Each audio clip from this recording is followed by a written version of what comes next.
Mr. President, today the Judiciary Committee's Subcommittee on Immigration has held a hearing entitled "Another Biden Blunder, Missing Unaccompanied Alien Children and Criminal Sponsors."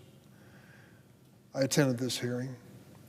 It certainly begs the question, why, now that they're in control, are Senate Republicans continue to focus on the Biden administration instead of examining the policies of this administration?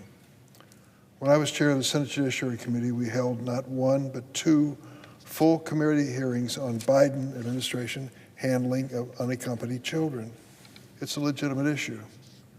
We must do everything in our power to protect these kids, and that requires oversight of policies that are in place now, not in the stories of history. Just look at yesterday's oversight hearing with FBI Director Kash Patel. Director Patel deflected my questions related to his gutting of a unit in the FBI that was investigating something known as the 764 Group, an organization the FBI itself described as, quote, a nihilistic, violent, extremist group that seeks to blackmail children to perform vile acts on camera. News reports released yesterday noted that in nearly every agent on Baltimore's domestic terrorism squad was reassigned this year to work full-time on immigration enforcement, forcing them to walk away from investigations of the 764 Group. This change at the FBI is dramatic.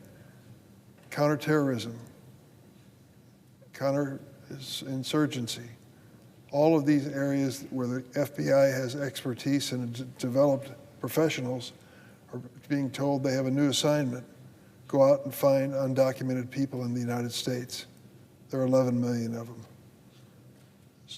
In fact, roughly 20% of all FBI agents reportedly have been diverted from their critical national security and public safety roles, including protecting children from extremists and traffickers, to work on President Trump's mass deportation effort.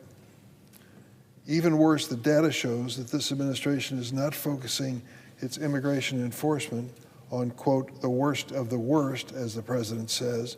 Instead, they're picking up innocent, law-abiding people. Just consider the recent raid of the Hyundai Meta plant in Georgia. Hundreds of agents from across the country raided this factory. The agents, many of whom work on priority counterterrorism and drug enforcement cases, did not have experience in low-priority immigration enhancement operations. They ended up arresting hundreds of South Korean nationals who were in the country to install the equipment at the plant so that eventually American workers could go to work at that factory. Now the South Korean government is investigating human rights abuses during that raid, and construction on the facility is paused at least for another year, maybe two. Deputy Secretary of State Christopher Landau was reportedly forced to express, quote, deep regret over the incident in a meeting with his South Korean counterpart. I've read some of the news accounts. The South Koreans are livid. Here's our government begging them to put businesses and factories in the United States, and we raid this and take away 300 South Koreans who were there for transition on that factory, some of them in shackles and handcuffs. Americans want immigrants who have committed serious crimes to be deported, but raiding factories like the Hyundai factory isn't going after criminal gangs or murderers. The Georgia raid demonstrated that the Trump administration's priority is not really public safety, but rather meeting White House Deputy Chief of Staff Stephen Miller's arrest quotas. Mr. Miller needs a body count to slake his insatiable thirst to punish immigrants. Miller has ordered ICE agents to focus on arresting individuals at Home Depots and 7-Elevens. Remember the categories we were looking for? Rapists, murderers, terrorists, and criminally insane? Go to that Home Depot parking lot, right? Doesn't make sense. His targets are not those in President Trump's infamous litany. Brown skin and a Spanish surname is good enough. In order to meet Miller's quotas, ICE is arresting first and asking questions later. DACA holders, immigrants with lawful status, and even U.S. citizens have been caught up in this disastrous effort. Even worse, a recent U.S. Supreme Court order has paved the way for ICE raids on any employer who hires someone with an accent for a low-wage job. I've seen the devastating impact of these policies in my state of Illinois. People are fearful of masked men in unmarked vans who could grab them at any time because of how they look or their voice, their accent. Parents are terrified to take their kids to school, and businesses are suffering as people are scared to go to work. Just last weekend, I was in a section of Chicago known as Little Village. The Chamber of Commerce appealed to me, Senator, would you come out to dinner in our neighborhood next time you're on the road and have a place to pick? We need the business. The President is ramping up his immigration raids in Chicago in the so-called Operation Midway Blitz. This operation is not going to make Illinois or America safer. In fact, 70% of the immigrants detained by Trump so far have no criminal convictions. Instead, this effort will deepen the fear in our communities, making hardworking immigrant families frightened to send their kids to school, go to the hospital, or report suspicious activity to the police.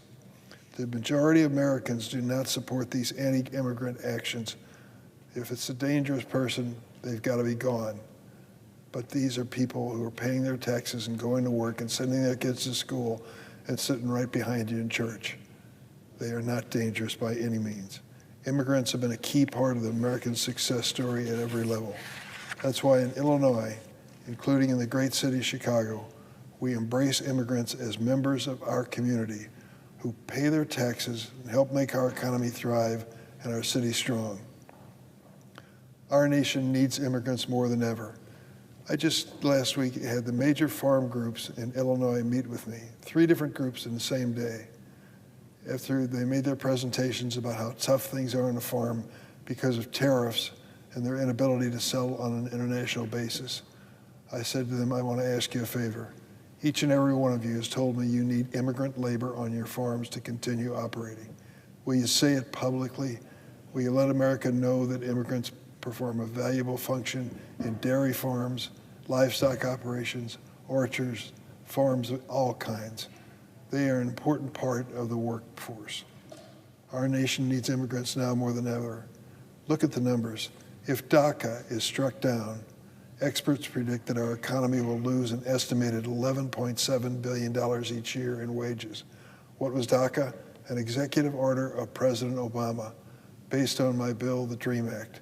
It said if young people are brought here before age 18 and they've grown up in this country with no criminal record or question about their background, they ought to have a chance to stay here without fear of deportation for 2 years at a time.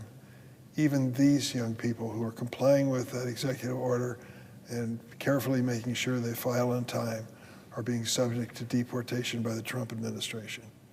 Without continued immigration, the U.S. working age population is going to shrink by 6 million by the year 2040. People like Stephen Miller would cheer that information. I'm fearful of it. We need a competent, large enough workforce, not taking jobs from current Americans, but providing for the future. As Americans retire, this could lead to a 23% reduction in monthly Social Security payouts to retirees. When the immigrants are not working, they're not paying their taxes, of course, and they're not paying into Social Security. They're an important part of the future of this country. So rather than costly operations to deport hardworking immigrants with no criminal convictions, I urge my colleagues to come to the table and work with us on a bipartisan basis to reform our immigration system and secure our border in a sensible, humane way. Mr. President, it wasn't that long ago that I was part of a group of 8, Senator John McCain, Lindsey Graham, Marco Rubio, and others were joining in a bipartisan effort to build a bipartisan immigration bill. It was a good bill. It passed with over 60 votes on the floor of the United States Senate. The House refused to take it up, and it's unfortunate because it would have solved many of the problems which have faced all of the presidents since. We can do the right thing for this country, make sure that dangerous people are not part of our future, but that those who want to make America a bit greater country, as they have over and over again, have that opportunity. Mr. President, I yield the floor.